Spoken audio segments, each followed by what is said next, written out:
don't want your money. I'm just going to tell you right now. I don't want your money.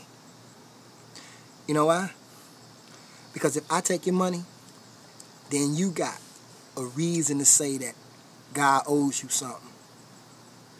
If I take your money, well, I paid my tithes and my offerings, so God, you owe me blessings. I don't want your money. Because I don't believe God owes us anything.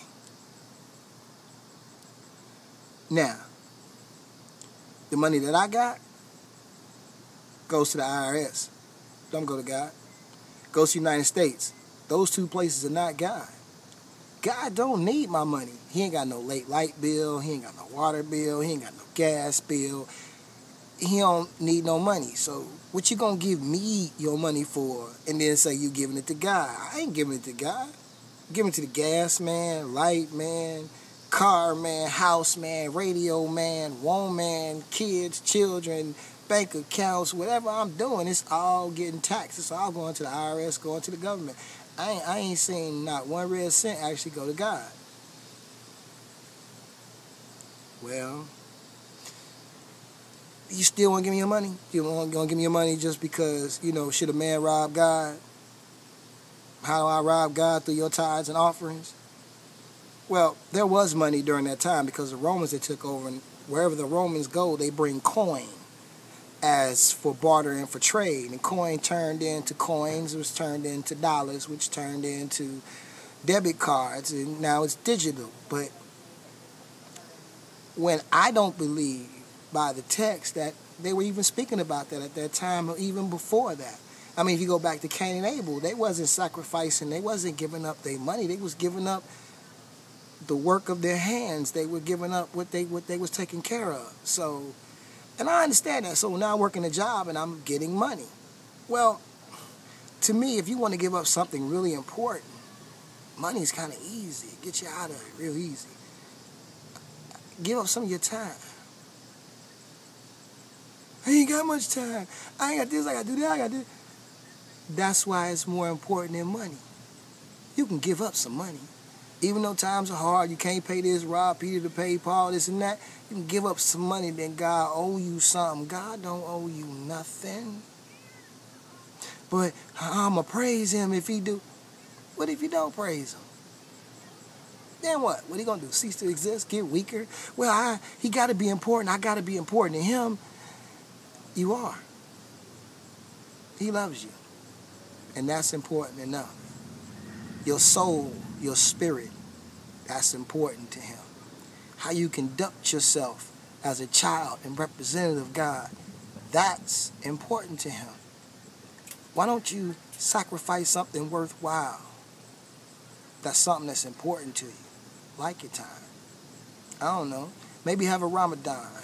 Don't have sex for 7 days. I mean, it's, sometimes it's 28, 30, 31. Cut that by 1/5 or 1/10 if you want to do that. If you like to eat a lot, why don't you do Ramadan? Cut back on your food, 10% of that. If you got a nasty attitude, why don't you be nice for 10% of that time? If you nice and you ain't got nothing to do, why don't you go volunteer your time, 10% of your time? Giving of your soul and giving of your spirit and giving of yourself, that's equal or if not even more valuable than giving up your money. Now, don't get me wrong, we can run the game. See, let me go and break down the game for you.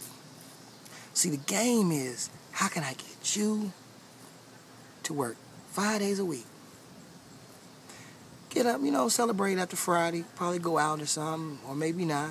Wait and go Saturday if you done got some rest. And then, sometimes you go party Sunday, you get up, you party Saturday night. Now, I got to make you get up, get dressed, bring yourself to this place, and give me some money. And tell you it's for God.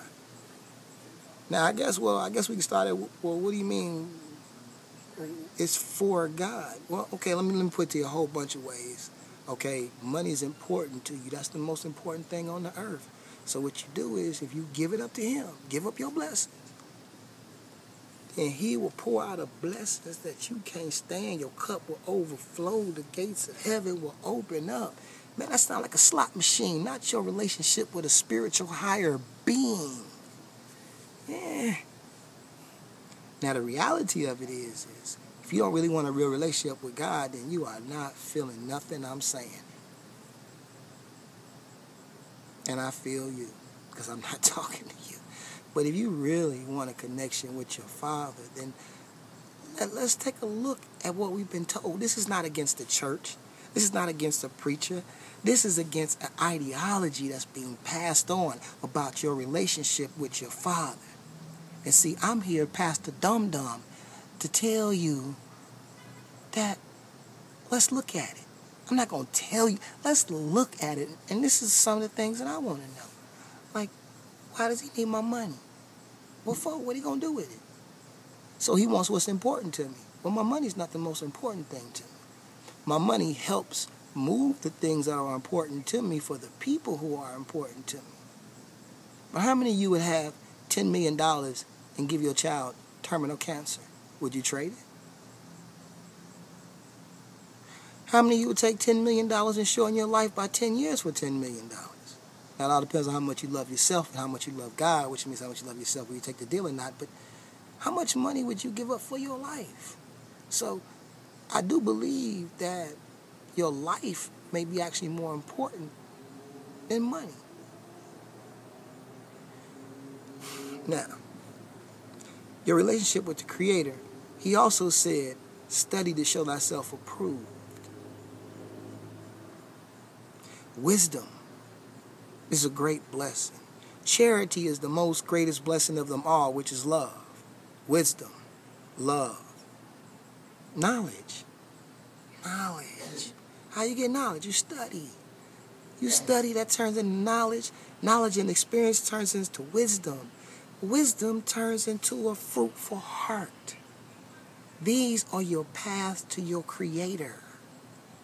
How about donating 10 hours a week to study in the Word, whether it's in the Bible or the Quran, King James or Quran, or even a Buddhist book?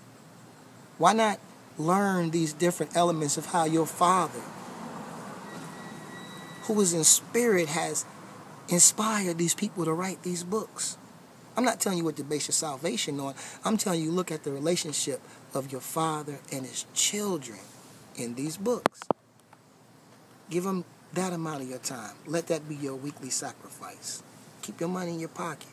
Now, don't get me wrong. I'm not trying to break these preachers. It's a business now. And when you go there for entertainment. Go there for the congregation of people and the music that's played and the vibe that you get and the love that you feel from all of these people who do love God, even though they might not be educated in his word and in his way. So you still go get that, and you still drop a tip off, because you coming in there receiving something. You receiving a blessing. You receiving a entertainment. You receiving congregation. You can still give to them. That's cool. But don't act like that's what. Okay, God, we cool now. We straight. Look, hey man, I know I went out, I did this, and I was doing that, but I broke bread with you. Now bless me. Let's stop playing him like that. Let's stop playing like he a butler or a sucker. And we so smart, we really hustling God. Understand, it's not like I said, the hustle is I got to make you get up, get dressed, and come here and bring me some money. So here's the hustle of some churches, is to say that, listen, y'all all sin. Sin is bad. But y'all are different type of sinners, because at least y'all got up and y'all came here. So y'all different. Like that excludes you from what you done.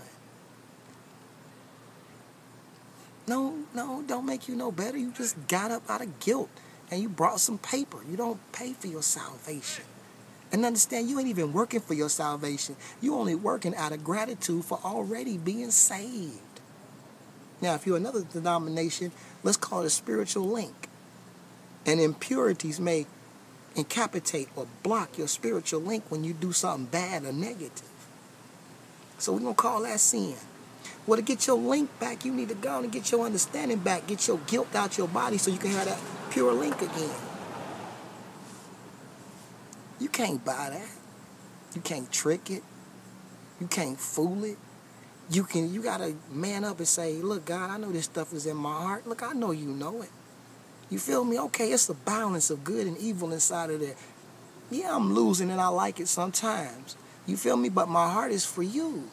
So let's stop worrying about what a sin is, because not that you don't worry about it. What I'm saying is, you have to understand this, that the laws were put down here for you so that you'll have a better life. It wasn't put down here for you to obtain salvation. That the more you keep these laws and the better you are than everybody else, you obtain salvation. That don't make sense in nobody's religion. I mean, the more I do right, the more I'm guaranteed to go into heaven. I mean, based on what?